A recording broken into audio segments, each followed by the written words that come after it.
Ode to Mark Taylor. Thanks for leaving me stranded in New York City, you pompous, ass-sucking, cock-inhaling faggot. I remember the things that you did. Oh yes, I remember. I remember the night I met you. I had come to fuck your father and ended up sucking your dick, somehow. How did that happen? Oh right, we inhaled earthworm-sized lines of amphetamines and chased them down with the beers I pried from your cold, dead hands. The ones stolen from the boy you fucked earlier that night, the cancer patient. The one whose drugs you so cleverly stole out of his bag while he was gone to the emergency room, you goddamned thirsty imbecile. I see everything. Boy, do I see everything. So instead of fucking the headliner, the most famous man in America, I end up fucking his twat of a son, the little bitch with eyeliner on, the one strumming his guitar in the smoke-filled rooms of the city, surrounded by little girl child fans, swollen thick in the thighs with emotion. My bad. I remember the night in Brooklyn, too, how we fucked all night, your kisses and caresses making me feel like some kind of human, your warm face on my chest, how I would have liked to be wrapped up in your tight turkey skin and kept warm, how afterwards I sat on your balcony, sucking on my fingers, tasting like you, staring at the crooked Edward Gorey scene, a disaster piece, Mark, our disaster piece. You could have been someone else, but you chose not to be. The next time I saw you, I couldn't figure out why you got so pissed and threw me out. Was it because I mumbled Tim in my sleep?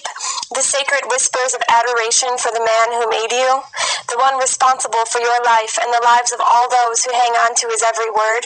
Have you never seen God, you ungrateful little bastard? Or maybe it wasn't the utterance of his name.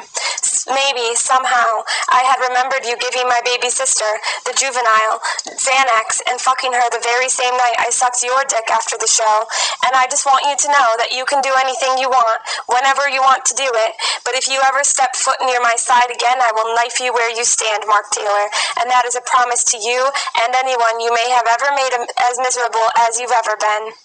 At least your father plays a character on Tool Time. His trite idiocy appeals to the masses, but it's superficial. It pays. You're going to die alone, you pathetic piece of strangely tall, lanky shit. Mark, the thought of you fucking a child hurts me, but more than that, the thought of you fucking women at all disturbs me to no end. The thought of you possibly planting your swine seed into some innocent or not so innocent female who carries her bloody burden like a cross to bear for the sake of the reproduction of the species is almost enough to make me slit my own throat. Again. In what ways could old Jill, the sniveling harlot Taylor, have spared us from the birth of her apparent rape child? You can never be of Tim's seed, not you. Yes, I understand that at the time of your conception she was studying abroad in a country that is possibly third world, but let us not forget about the creativity and innovation of a woman scorned and in peril. What I wouldn't have given to have been there, if only as a passerby, to whisper softly in her ear, "Abort, abort." We could have tied floss around your fetal neck and driven away with you hanging from the bumper of a red Corvette. All I would have had to do is just to have stepped on it.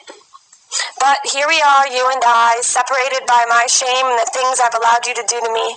The man you've turned me into is not the man I used to be. I don't even know what happiness looks like anymore, Mark.